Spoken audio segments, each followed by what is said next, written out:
Want to experience authentic Filipino cuisine? Drop by or order at Tali and Tiago Filipino Restaurant. Filipino food at its best. Check out their specialties, food packages, and promos that fit your budget.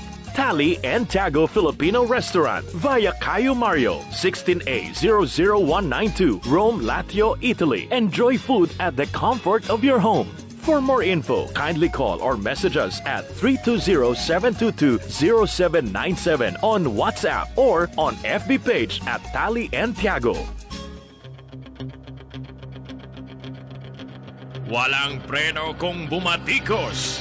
Malalim at makatwirang komentaryo. Mag-ingat ang mga politikong gumagawa ng kalokohan at baka kayo ay tamaan ng Rapid Fire!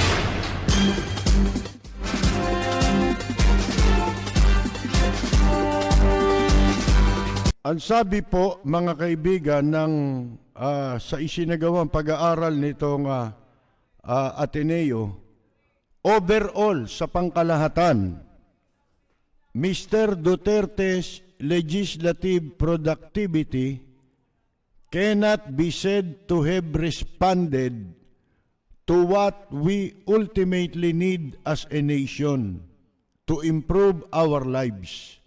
Sa pangkalahatan daw po, mga kaibigan, hindi masasabi na ito'y nakatugon doon sa talagang kailangan ng ating bansa o kaya ay mabago, ma-improve itong pamumuhay natin. Yan ang sabi ng Ateneo sa kanilang isinagawang pag-aaral. At ang sabi nga nila the Duterte administration failed.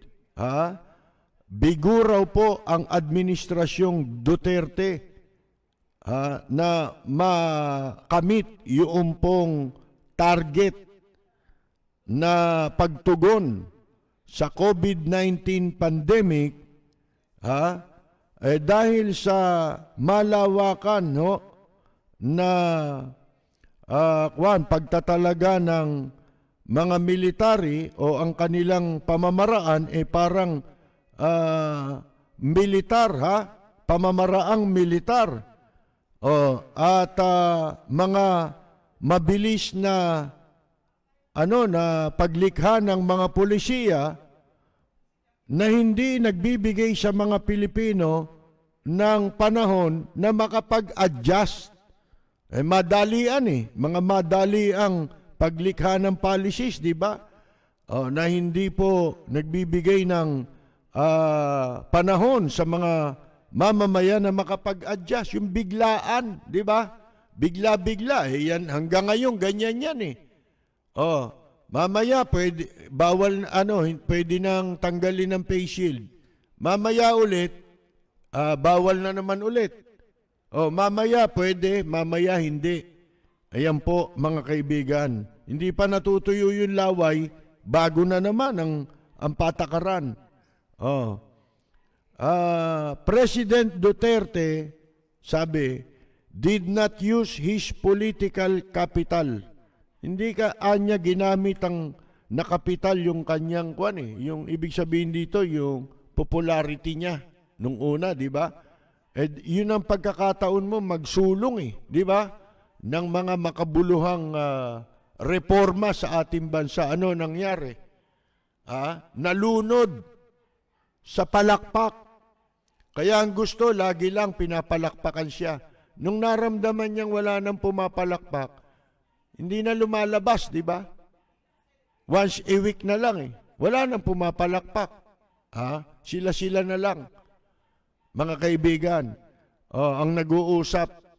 Tapos yung sasabihin doon, iba naman sasabihin nung mga tao niya. Di ba? Katulad nito, ito, tignan nyo na lang. Ito, bago. Mga kaibigan. Di ba, binabanata ng Malacanang si dating Foreign Affairs Secretary Albert Del Rosario dahil doon sa kanyang sinabi na yun daw mataas na mga opisyal ng China ang nagke-claim, pinangangalandakan na itong pagkapanalo ni Duterte noong 2016 ay dahil sa tulong ng China, sa pakikialam ng China. Sabi naman ni Roque, mga kaibigan, tinawag niyan, traidor daw itong si Del Rosario. Traidor sa bansa. Dahil ipinagutos nito na i-withdraw yung mga barko ng Pilipinas noong 2012 sa Scarborough Shoal, mga kaibigan. Kalokohan po yan, sabi ni Roque, di ba? Coming from a proven traitor. Proven traitor? Ba't judge ka ba? Kinasuhan mo ba yan at napatunayan mo? Kayo nga itong mayat-maya nakadila sa puwit ng China di ba? Ngayon, sabi niya proven traitor daw. Kasi napapahiya sila. Di ba? Ngayon, yung pinakahuling ulat nagkakalat ng dumi ng tao sa West Philippine Sea.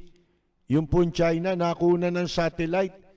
Kinakailan nila Paano raw nakita yun? Sa pamamagitan lamang ng kuha ng satellite. Kung yun nasa ilalim ng lupa, nasa ilalim ng dagat, nakukunan ng satellite yan Yan pang nasa ibabaw ng dagat ang hindi.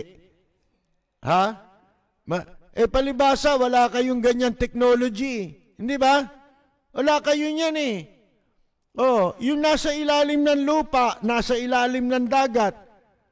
Ano katunayang nakukunan niya ng mga satellite, ng mga satellite?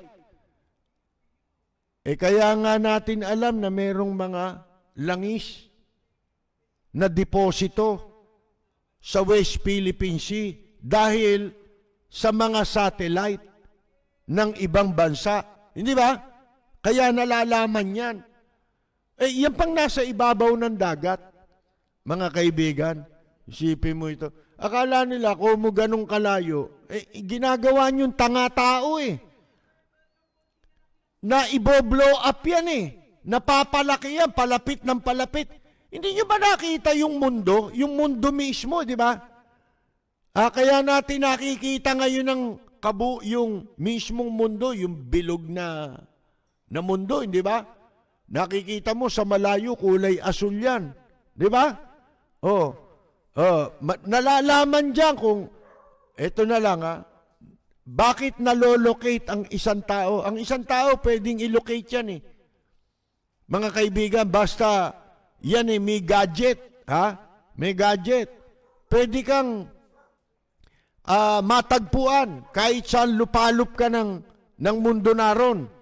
Pwede ka ilocate sa pamamagitan ng satellite. Hindi ba?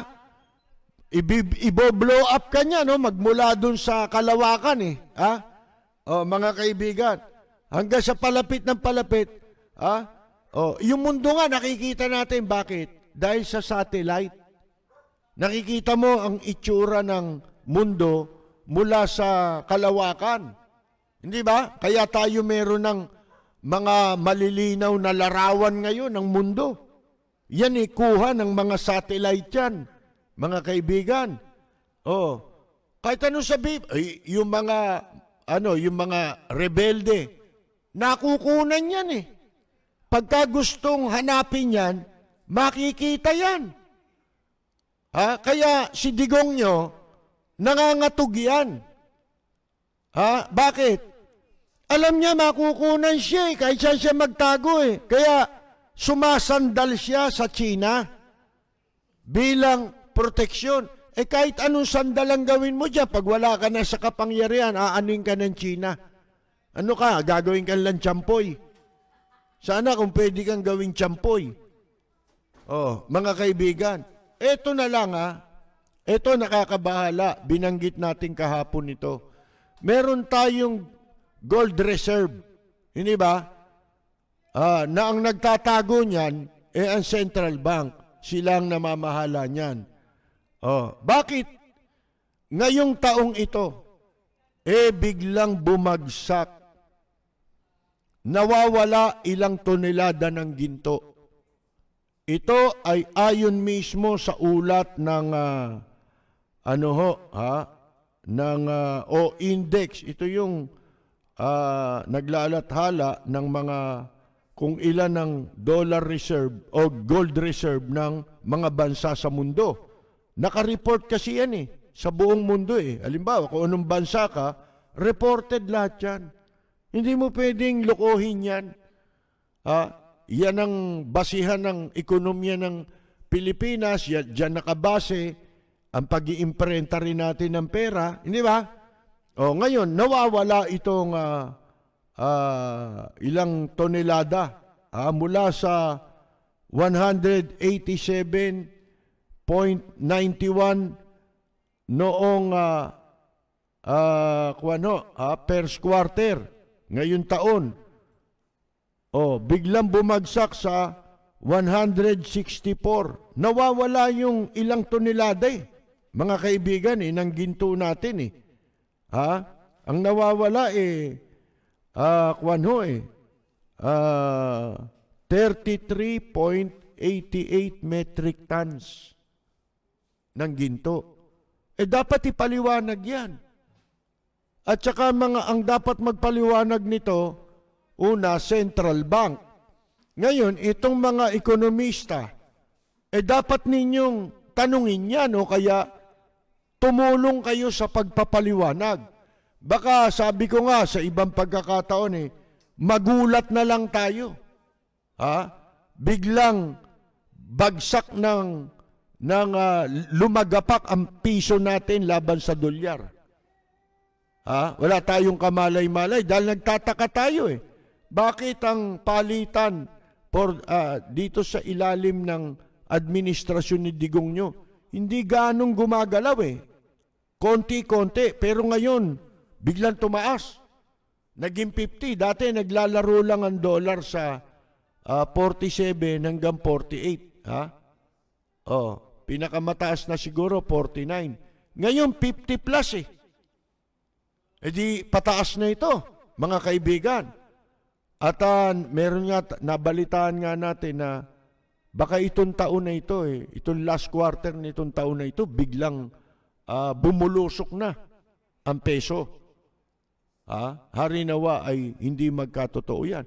Hindi ba ang pagkawala nitong mga gintong ito, mga kaibigan, ano dahilan? Yun ang unang tanong. Bakit nawala yan? Ano ang dahilan? Saan napunta yan? Saan dinala yan? Pag-aari ng bansa yan Hindi namang pag-aari ng kung sino-sino yan isa sa suspecha natin dyan, baka mamaya ipinagamit sa China yung ginto na yan. Dahil ang China, walang kwarta yan Wala na yan Kaya sinasakop na niya ng buong mundo Dahil wala na silang ipalalamon sa mga mamamayan nila Ubus ng walang natural resources yan Kaya dito nagnanakaw sa atin yan mga kaibigan ano magiging resulta nito? Halaga nitong, katumbas nitong 33.88 metric tons na ito na nawawala. Ayon mismo sa, pangalan nito, yung World Gold Council. Mga kaibigan. Baka kamukat-mukat natin Ginagamit ng China ang ginto natin. Bakit mawawala yan sa central bank? Bakit bakit mawawalan, mababawasan yung ating gold reserve? Sinong tarantado pwedeng kumuha niyan? Mga kaibigan, hindi kaya ito pinagagamit sa China? Katulad ng mga pinagmamalaki nilang build. Pinagmamalaki Danish oil. Binilian niya yung ganito. Saan niya kinuha yung puhunan? Hindi ba BS loan yan? Ha? Sa mga bangko ng Pilipinas. Sa Development Bank of the Philippines. Mga kaibigan, pinautang.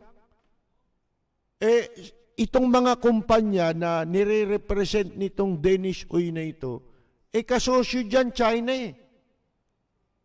Negosyo ng China yan Mga kaibigan bakit pera ng Pilipinas ang ipinagagamit para mabili yung mga negosyo na natin dito? Halimbawa, yung Malampaya.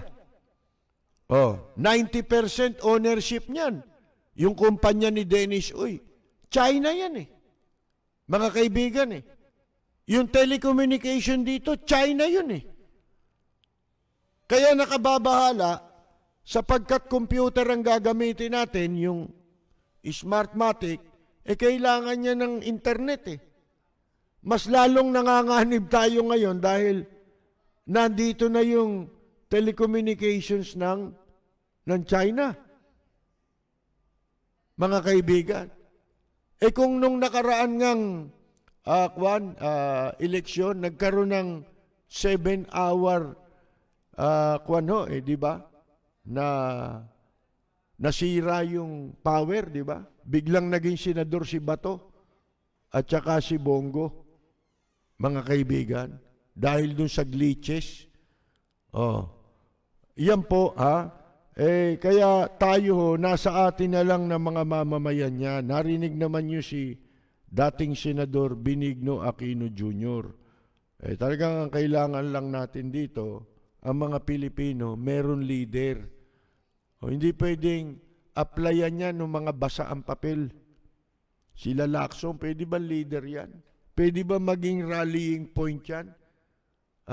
Para mapag-isa ang mga mamamayang Pilipino? Wala yan. Tsaka yung mga troll na yan, mga Dutertaning na hanggang ngayon, bulok, mga kaibigan, narinig nyo naman yung talumpati, di ba? Pati putotoy niya, gusto niya pasikatin. Gusto niya, yung putotoy niya, pingmamalaki niya, malaki raw.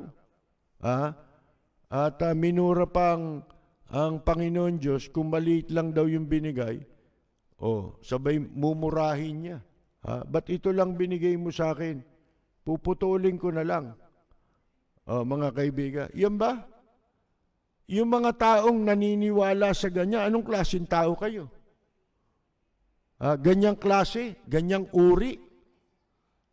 Ngayon, lumabas na lahat ang baraha. Wala nang itatago ito Ultimong yung pagkampi niya sa China, isa lang ang maliwanag doon. Naghahanap siya ng sasandalan niya. Di ba? Proteksyon. Para saan? Di ba dapat ang iniisip ng leader, proteksyon ng bansa, hindi proteksyon na pansarili. Kung pansarili mo yan, huwag kang pumasok sa politika. Huwag kang magpresidente. Huwag kang magsenador. Huwag kang magmayor. Yan ang dahilan kung bakit mga magnanakaw ang nakaupo. Dahil pansarili ang intensyon nila. Alin yung panahon ni Presidente Cory Aquino? Okay naman si Cory. Sabi ko nga sa inyo isa lang ang pinaniwalaan ko noon sa bagong konstitusyon kay Mrs. Aquino. Yung provision sa kalayaan ng pamamahayag. Pero kasi nga hindi natin alam ang katotohanan nung bago magkaroon ng Philippine Revolution dahil bago lang tayo nun sa pamamahayag Hindi natin na-absorb yung mga dahil sa kabataan pa natin namatay si Ninoy hindi ko pa linya ito Nasa ano pa tayo nun nasa entertainment industry pa tayo nun lagi tayo nasa abroad, sa Japan tayo malimit Sandali lamang ako rito Pag umuwi ako, mga pinakamatagal ko na rito, 6 na buwan. Minsan, 2 buwan pa lang, umaalis na ako, pabalik na sa Japan. Kaya hindi tayo interesado nung araw dyan. Wala tayong alam. At nakondisyon ang isip natin, Si Marcos talagang magaling. Kaya yun pinagsisisihan ko na ngayon, hindi pala totoo yun. Dahil yun lang ang naririnig natin at nakikita natin. Meron pa palang mas higit na dakila kaysa kanila, kundi si dating Senador Benigno Aquino. Bakit sumama bandang huli ang gobyerno ni Mrs. Aquino? Hindi naman lahat naging mabuti, pero yung mga pundasyon ng mabuti para sa Pilipinas, naibigay naman nila. Naitatag ni Mrs. Aquino. Kaya yun ang yun ang importante sa lahat. Yung pundasyon. Binaboy lang ng mga politiko. Dahil nakabalik sa pwesto yung mga dating magnanakaw kay Pangulong Marcos, di ba? Binaboy nila yung administrasyon din ni Mrs. Aquino. Bandang uli, naghahaman din sa pera. Hindi katulad ni Ninoy. Wala na niya akong hilig dyan. Ang gusto ko na lang makatulong, mapag-isa, manawagan sa oposisyon. Binigyan niya nga ng taning si Imelda na kailangan ilip niyo yung martial law. Ibalik niyo ang demokrasya, ang kalayaan ng mamamayang Pilipino. Mga kaibigan. At least sa panahon ni Mrs. Aquino wala nang abusado na inaabuso ang mamamayang Pilipino. Nagkaroon ng mga magnanakaw. Kasi yung iba hindi na nakatiis. Tao sila. Di ba? Sa temptation. At nakabalik yung mga bata ni Marcos, hindi ba? Yung mga balimbing. Yun ang balimbing. Pag ikaw nakikinabang ka sa paniwala mo, may kapalit na pera paniwala mo, tapos nagbago ihip ng hangin, doon ka naman sasabsab. Para kang politikong baboy, di ba? Na kung saan naroon yung darak, doon sumasabsab. Hindi naman tayo magbago man tayo ng paniwala, hindi tayo nagbabago ng paninindigan natin. Dahil kung ano yung mabuti sa bansa natin, doon tayo. Di ba? Yun ang pwede mong tawagin balimbing, yung mga naglilipatan dahil may kapalit. Kaya sila'y politiko, kaya sila'y nasa media, ano pa man. Di ba? Ang kanilang ginagawa para makinabang sila. At kung saan sila nakikinabang, doon sila humihimod. Mga kaibigan. Itong Davao City, sinisita ng COA. Mga kaibigan, dahil sa ito, basahin natin ang kapraso itong report ng COA. Davao City ito sino ba ang mayor dyan? Di ba yung tatakbong presidente? Mga kaibigan, gumastos daw ng 7.9 million ang Davao City para sa mga nawalan ng trabaho, mabigyan ng trabaho yung mga nawalan ng trabaho.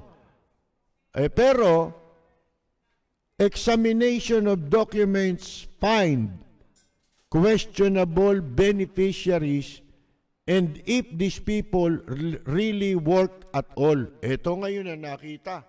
Nung examinin yung dokumento, merong mga questionabling beneficiaries.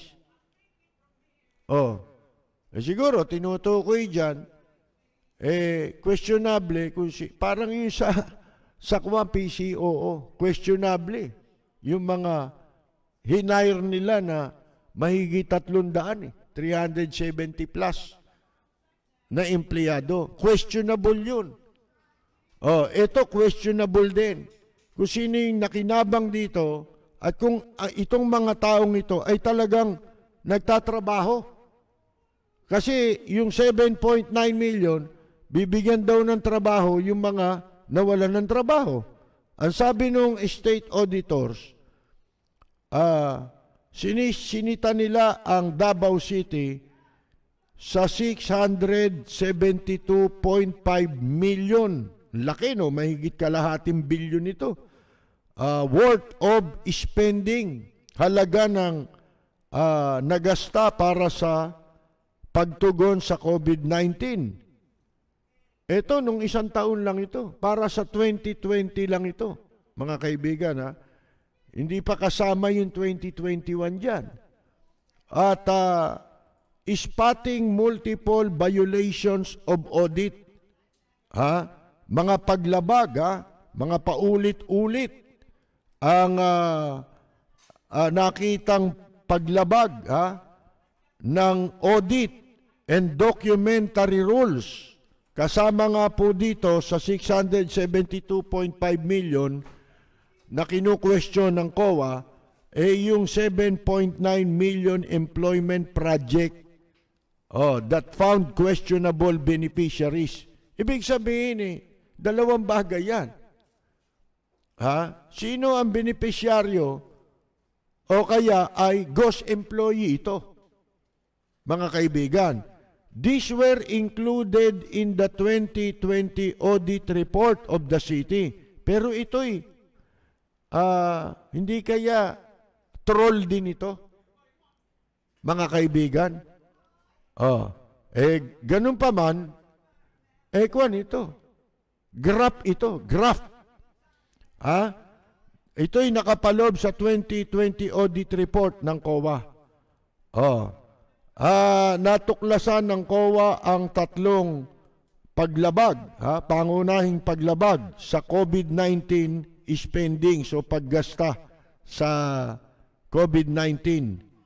Tatlong ito, yung procurement not supported by required documents. Walang kaukulang mga dokumento. Yan ang mga pangunahin, matitinding violation o paglabag. Direct negotiations with suppliers done without authorization. Walang authorization. Nakipag-negotiate sila sa mga supplier. Distribution of aid not properly documented. Ito ba tatakbong presidente? Hindi ka pa presidente.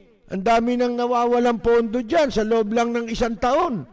Katakot-takot na yan. Pero kakapusin tayo ng oras. Bukas ko ipagpapatuloy po ito at saka yung sa AFP. Sinita rin ng COA yan. Bilyonis din po yun.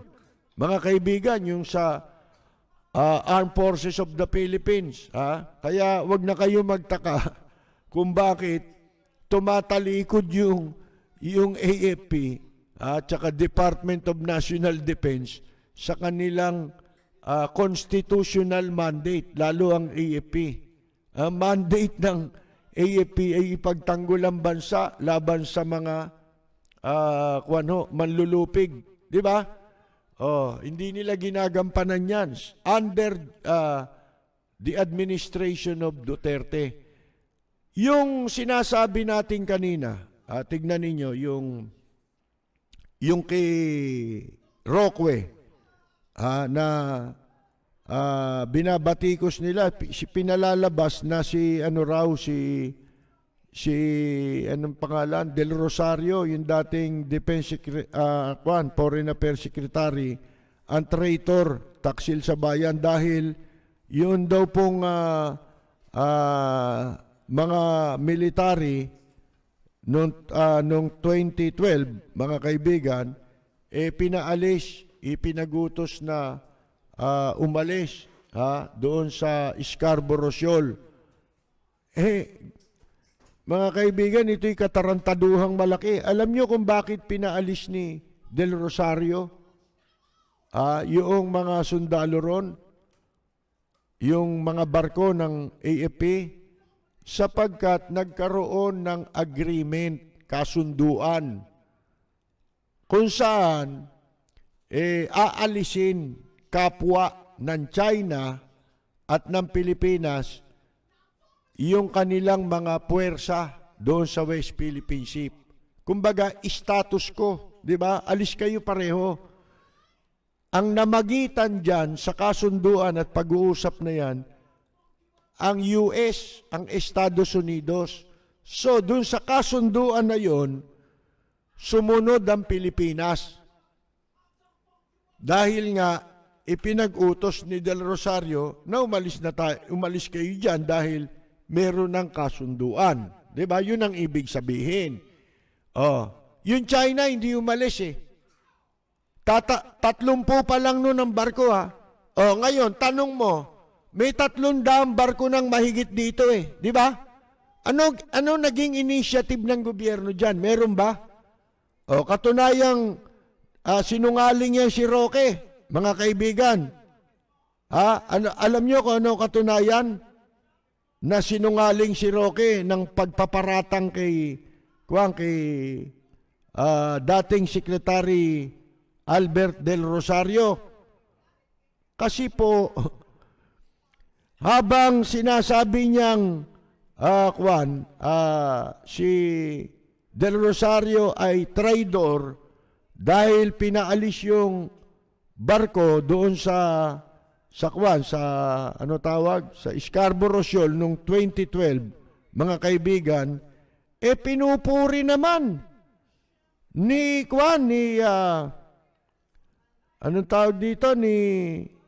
nitong nasa foreign affairs ngayon, si Locsin. Pinupuri ni Locsin eh. Yung pong mutual na yon, yung kasunduan na yon sa Scarborough Shoal. Pinupuri niya yung effort ng Amerikano, ng Amerika, sa ginawa nitong pamamagitan, na sila'y namagitan sa China at sa Pilipinas. Isipin mo, sila nagbabanatan na ngayon eh. Iba-iba sinasabi. Kung talagang walang paglabagan China, bakit meron tayong mga diplomatic protest? Hindi ba? Kaya lang iba ang naririnig nating lumalabas sa bunganga ni Digong nyo. May utang na loob daw tayo sa China. Alin ang utang na loob natin? Kayo lang ang meron. Iginagawa niya ng kompromiso. Katulad ngayon, may banta ang Amerika. Na pwedeng gamitin nila, exercise nila yung kasunduan, yung Mutual Defense Treaty, mga kaibigan. Kapag na-violate ang Pilipinas, mga kaibigan, binabalaan sila ng Amerika. Bakit tayo hahantong sa ganyan? Sino may kagagawan? Di may kagagawan si Digong nyo. Hindi ba? Ikinompromise tayo sa China nang wala labag sa kalooban ng mga mamamayang Pilipino.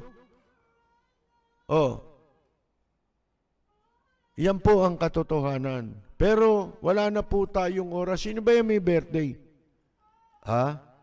Sino yan? Kala ko merong may birthday eh.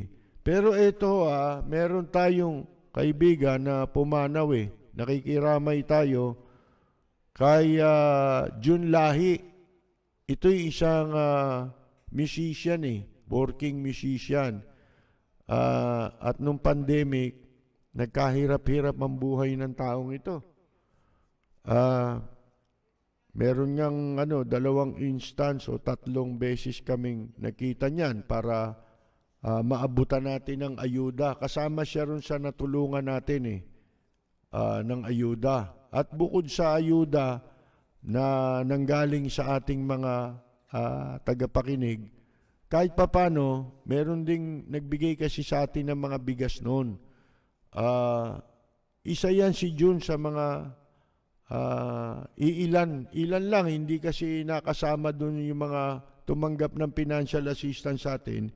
Hindi nakasama yun sa mga tinulungan natin sa bigas ibang natulungan natin sa bigas Pero itong si June, doon sa bigas, nakasama yan. si Jun Lahi. O kaya bukod sa financial assistance, kasi nung magkaroon na ng pandemic at wala na siyang trabaho bilang musician, alam ba ninyo, pumasok siya sa construction, mga kaibigan. Sipin ninyo yan, ha? At ngayon, pumanaw siya kung ano-anong karamdaman na. Nagkaroon ng sa atay, nadamay na yung kanya, yung kidney. Ewan ko kung pati baga yata, tinamaan na kung ano-ano na naging sakit at pumanaw na siya kahapon. Kung meron pong gustong tumulong sa inyo, pwede niyong idirekta sa kanyang may bahay. Ang pangalan ni Jun Lahi, ano niya yun pangalan niya sa pagtugtog yun Pero ang tunay niyang pangalan ay Ronaldo Esquivel. Batang-batang namatay, 53. Mga kaibigan, pwede kayong magpadala ng tulong sa kanyang may bahay, na ang kanyang numero sa pamamagitan ng Palawan. Pwede ninyong ipadala yan, ibang money transfer. Pwede ho ninyong idirekta na sa kanyang may bahay na si Rowena Esquivel. Ang numero po ng telepono, kasi pag magpapadala kayo ng tulong, ang kailangan nyo, pangalan at saka cellphone number lang. Ang number po ng kanyang may bahay na si Rowena ay 0907 2911369. Yon, ulitin ko, 0907 2911369. Ang pangalan ng may bahay ni Jun Lahi, si Rowena Esquivel. Okay, bukas ipa-plug natin ulit yan para sa mga gustong makapagpadala ng maitutulong po. Alam niyo naman, kapos yung tao at yung kanyang pamilya. Nakailang araw pa o linggo sa ospital, palipat-lipat dahil walang ipambabayad. At dito na siya pumanaw sa isang public hospital. Bukas po natin ilalagay yung mababasa na, kaya yung ibang makakapanood ng late sa atin sa YouTube ay makikita nila yan. Kahit magkano po na makakayanan para maayos na maihatid sa kanyang huling hantungan si Jun. Mabait na tao yan, mga kaibigan. At tunayan, di ako tumutulong sa walang hiya. Ang tinutulungan ko lang po, mabuting tao, yung alam kong, at saka nangangailangan. Kaya hindi po ako nangihinayang na ipakiusap doon sa mga may magagawa naman kahit konting tulong, sa kanila na ninyo idirekta doon sa kanyang pamilya. Ayan, makikita nyo. Pero wala na ho tayong oras pasensya na ho, mga kaibigan, hindi na tayo makakabati sa mga nanonood sa atin. Bukas na lamang po ulit. Ito, isa lang, babatiin natin si mag-asawa, si Ginoong Fabio at Ginang Aying De Leon ng Bukawi, Bulacan. Sila po'y pinababati ni Pempe Santiago ng Los Angeles, California.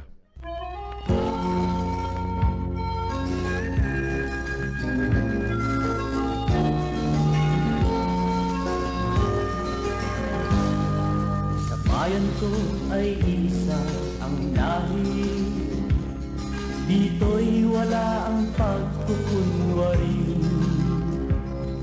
Hinding padagay, sadyang kilala sa daigdig, may pagkakaisa sa bawat nais.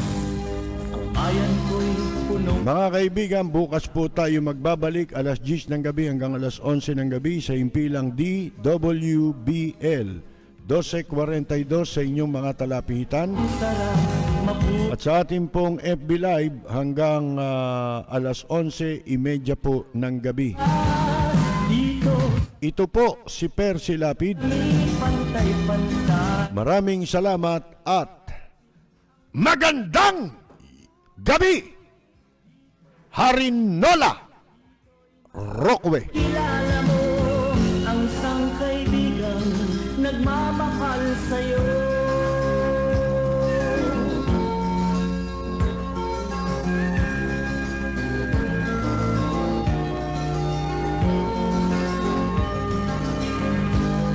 Ang bayan ko'y punong-puno ng yaman. Bakit ito'y kailangan pang iwanan? Hindi nga ba't anong sarap mabuhay ng buong ganap? Sa bayan mo, sumapit ng yaong wakas. Dito sa bayan ko, lahat kami pantay-pantay. Walang nang-aabit, ang pag-ibig ay tunay. Dito sa bayan ko, dito'y makikilala mo ang mga kaibigang nagmamahal sa'yo. Dito sa bayan ko,